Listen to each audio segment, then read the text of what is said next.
tubebe tu mabegi ya watu wengine. Hapana. Baraza la madiwani ni lao vijana. Kama mnaona bado wanatufaa, endeleeni kuunga mkono. Wala ambao mnaona hao bado wametuangusha, ondoa waweka watu wenye uwezo. Mimi niwaambie, kama kuna wakati tunatakiwa tutembee kifua mbele, ni wakati huu wa Dr. Samia Suluhu Hassan. Daktari Samia anafika mahala na tweet, anaandika kwenye mitandao.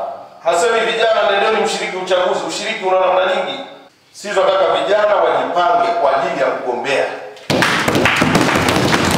Na niwaombe vijana wa Biharamulo, mnapoona kijana mwenzenu mmoja kati yenu anaweza ameonyesha nia mahala fulani, muungeni mkono.